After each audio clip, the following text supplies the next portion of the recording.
Hello friends, welcome to my channel ரேவதியின் kitchen.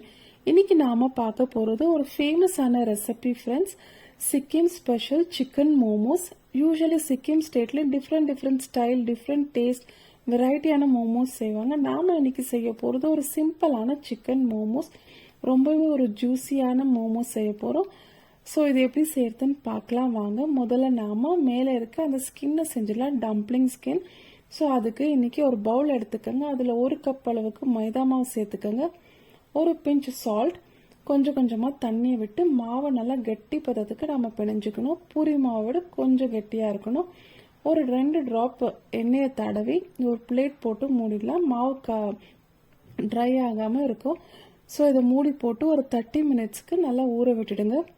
இப்போ நாம் ஸ்டஃபிங் ரெடி பண்ணிக்கலாம். ஒரு பவுல் எடுத்துக்கோங்க. ஒரு 300 கிராம் சிக்கனை நல்ல பொடியாக பண்ணி அதோட சேர்த்துக்கோங்க. அது கூடவே ஒரு பஞ்ச் அளவுக்கு ஸ்ப்ரிங் ஆனியனை பொடியாக நறுக்கி சேர்த்துக்கலாம். ஒரு 5 பச்சை மிளகாய், ஒரு கைப்பிடி கொத்தமல்லி, 2 பெரிய வெங்காயத்தை பொடியாக நறுக்கி சேர்த்துருங்க. தேவையான அளவு உப்பு, ஒரு டேபிள் ஸ்பூன் எண்ணெய், ஒரு டேபிள் ஸ்பூன் லெமன் ஜூஸ் சேர்த்து நல்லா கலந்து விடுங்க. எல்லாமே ஒன்றோட ஒன்று சேரணும். ஸோ நல்லா கலந்து விட்டுட்டு இது தனியாக எடுத்து வச்சிடலாம். ஸோ இப்போ நம்ம ஆல்ரெடி ஊற போட்டிருக்க மாவை எடுத்து சின்ன சின்ன உருண்டையாக பிடிச்சி நாம்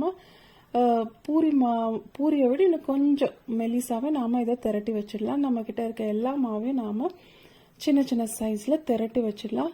ஸோ இப்போ நம்ம ஸ்டஃபிங்கும் ரெடி ஆகிடுச்சு, நம்மளோட இந்த டம்ப்ளிங் ஸ்கின்னும் ரெடி ஆகிடுச்சு. நாம் இப்போ மோமோஸ் ரெடி பண்ணிடலாம். முதல்ல ஒரு பீஸ் எடுத்துக்கோங்க. ஒரு பீஸ் ஸ்கின் எடுத்துட்டு ஒரு டேபிள் ஸ்பூன் ஸ்டஃபிங் அதுக்குள்ளே வச்சுட்டு ஒரு பக்கத்துலேருந்து ஃபோல்ட் பண்ணிட்டு வந்து மொத்தத்தையும் சீல் பண்ணிவிடுங்க. உங்களுக்கு எந்த ஷேப் வேணுமோ அந்த ஷேப்பில் நீங்கள் பண்ணால் நம்ம மோமோஸ் ரெடி ஆகிடும். இதே போலவே எல்லா ஸ்டஃபிங் வச்சு மோமோஸை ரெடி பண்ணி தனியாக வச்சுடுங்க.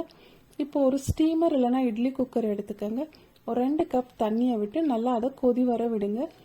தண்ணி நல்லா கொதிக்கும் போது நாம் ரெடி பண்ணி வச்சுருக்க மோமோஸ் எல்லாம் அதில் வேக வச்சிடலாம். மோமோஸ் ஒன்றோட ஒன்று ஒட்டக்கூடாது. ஸோ இது ஒரு 20 to 30 மினிட்ஸ் வேக விடுங்க. வேக விட்டால் பாருங்கள், ஒரு 30 மினிட்ஸ்க்கு அப்புறம் நம்ம மோமோஸ் எவ்வளோ நல்லா வெந்திருக்கு. நல்லாவே ஒரு ஜூஸி டெக்ஸ்டரில் இருக்கும்.